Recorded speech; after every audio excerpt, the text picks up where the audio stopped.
This is the fourth of the series about Laurence Jackson School in Gisborne. In 1955, Providence School had about 350 pupils and about 15 staff.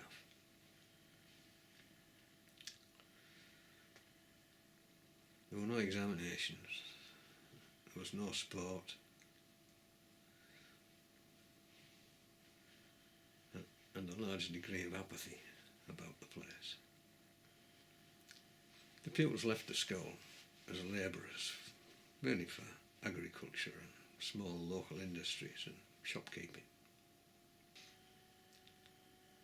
20 years later, now renamed Laurence Jackson School, a comprehensive school with 1,740 pupils and 100 staff, the largest 11 to 16 school in the north of England. It had tremendous academic and sporting achievements. This was down to the vision of one man, Joe Morgan, who was appointed Headmaster of Providence School in 1955 and was the head designate of the big new school being built on the outskirts of town. And it was his first headmaster's post. It was his one and only headmaster's post, for that matter.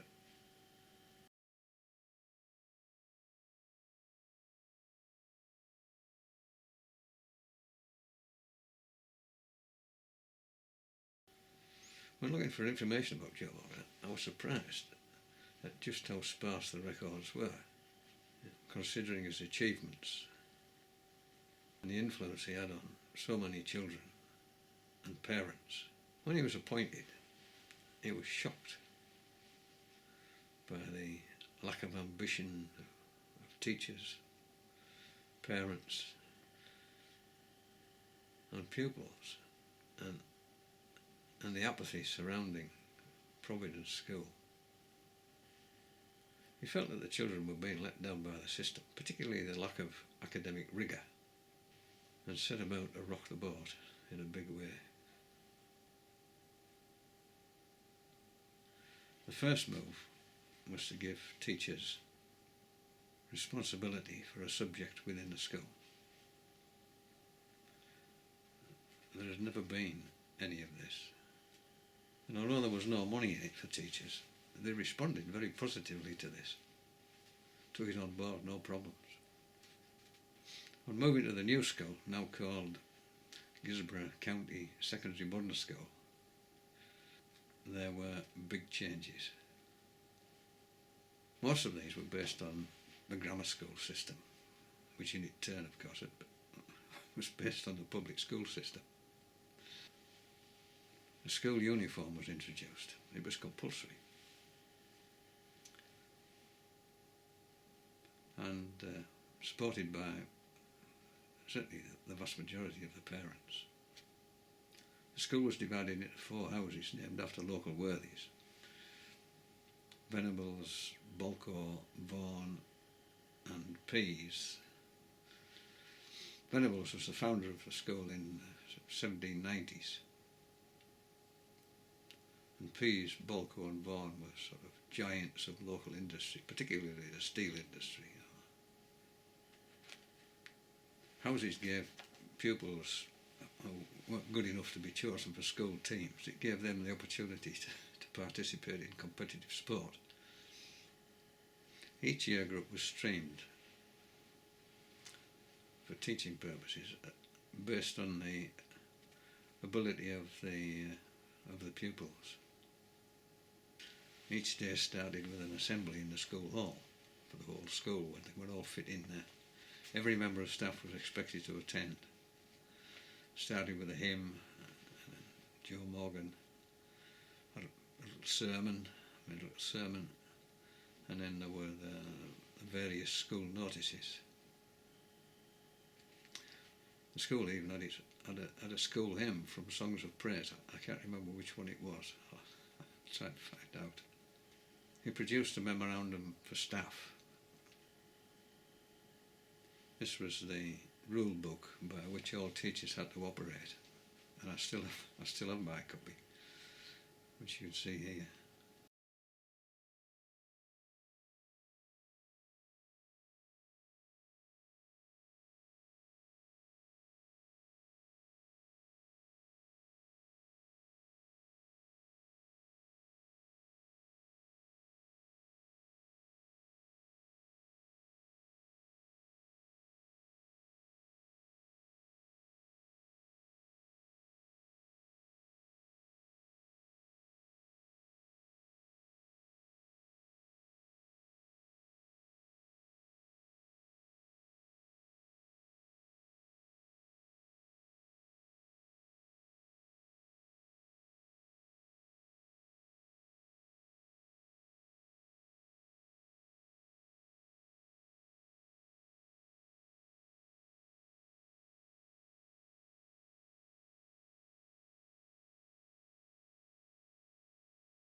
his notes for guidance for the new teacher are more relevant now than they've ever been.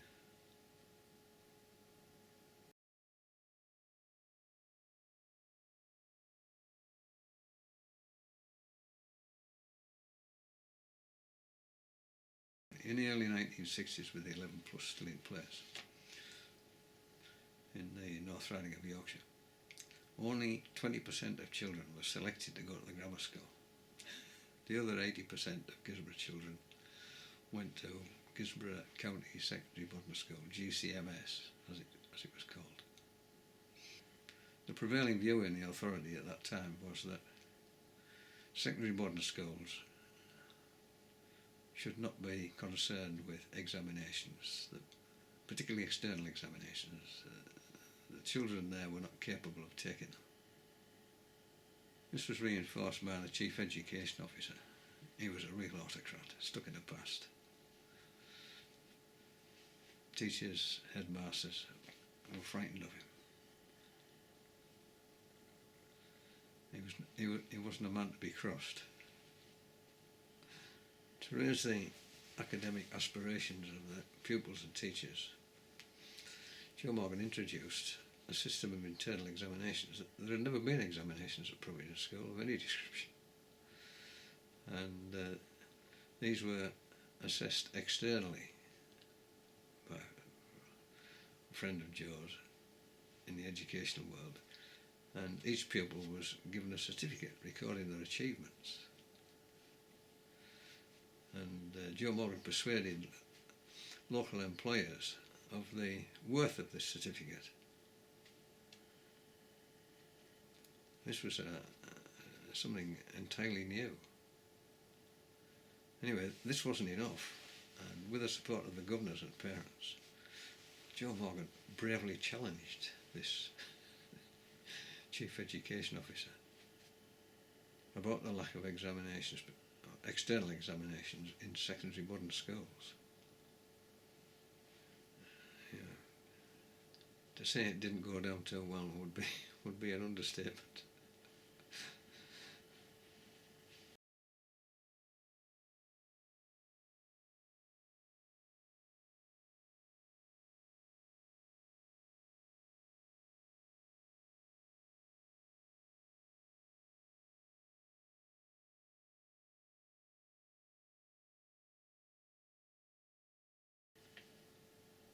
A small number of pupils were chosen in 1963 to do the GCSE examination in a limited number of subjects.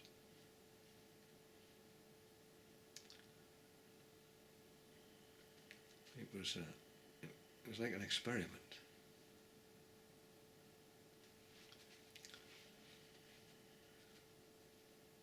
They started their GCSE courses in the fourth year, which is now called year 10. So they only had 2 years to prepare for this examination, or less than that, bearing in mind that the examinations are taken in the middle of the 5th year. When the results came out, they confounded everybody except Joe Morgan and his teachers. They weren't confounded by it at all. Parents who had been through Providence School or similar and had accepted for years the prevailing wisdom in the local authority that examinations, external examinations in particular, were not for secondary boarding schools, were suddenly inspired by what could be achieved by their children. The most confounded of all, of course, were the officers from the North Riding of Yorkshire Education Authority. And they threw up all kinds of excuses as to how this had come about. But of course, their policies had been shown to be an utter sham. More and more pupils stayed on after the age of 15. They stayed on for an extra year in order to take examinations.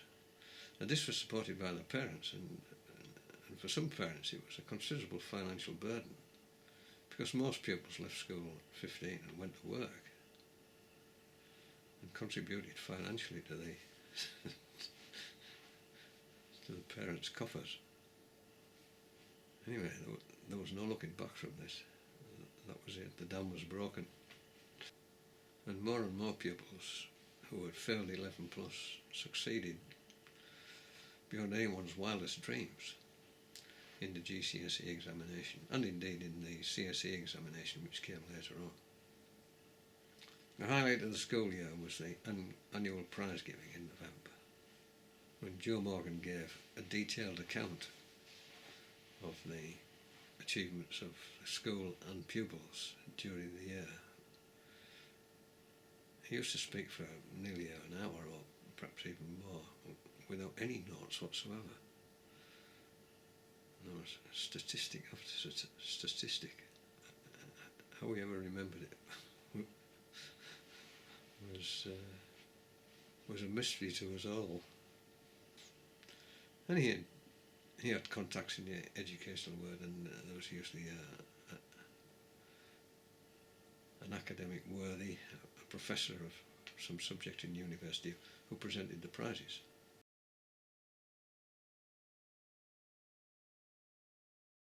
They were superb evenings, now long sadly gone, which is a great shame. Anyway, this next photograph is of one such evening, and I wonder if you can recognise that bump-fluffed cherub in the front row, sitting holding his scroll.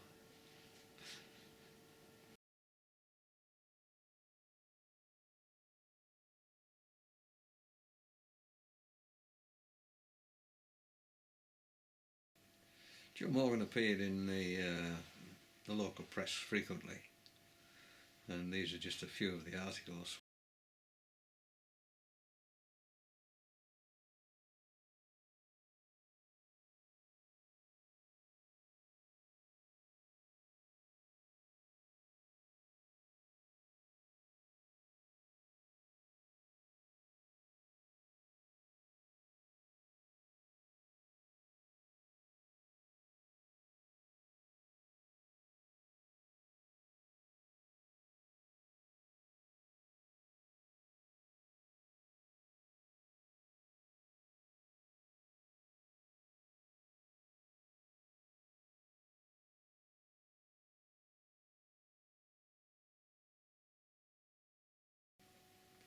During local government reorganisation in the 1970s, Gisborough had been transferred from the North Riding of Yorkshire into the new county, Teesside.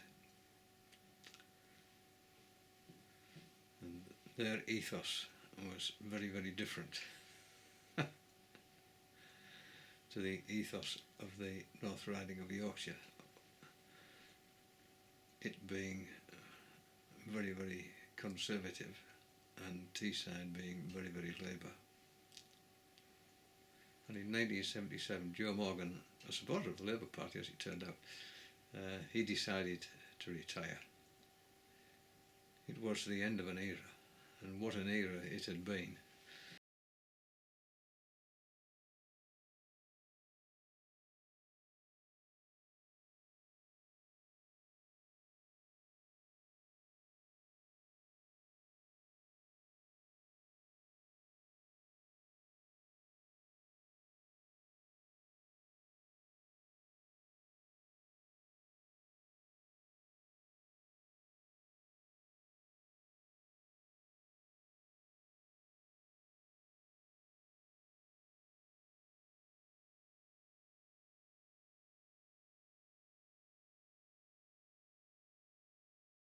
Following his retirement in 1977, he wrote a book, From Modern to Comprehensive.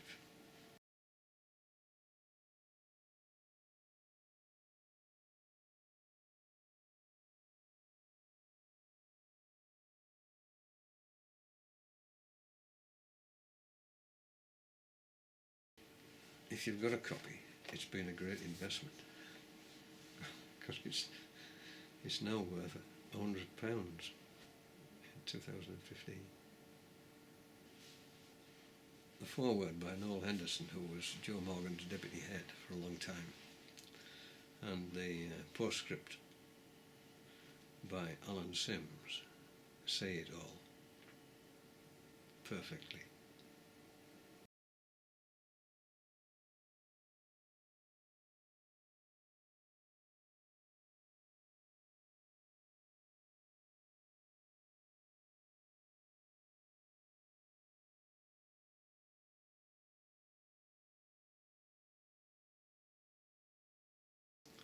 For me, it was a privilege to have worked for Joe Morgan. It was my first and only teaching post at Laurence Jackson School. Although I didn't appreciate it at the time, subsequent changes made it a golden era for those who were there at the time. For a teacher, they were just wonderful years. When he retired, Joe Morgan was awarded an OBE for services to education. It was thoroughly deserved, but it should have been a knighthood. And here we are in 2015, back where we started all those years ago.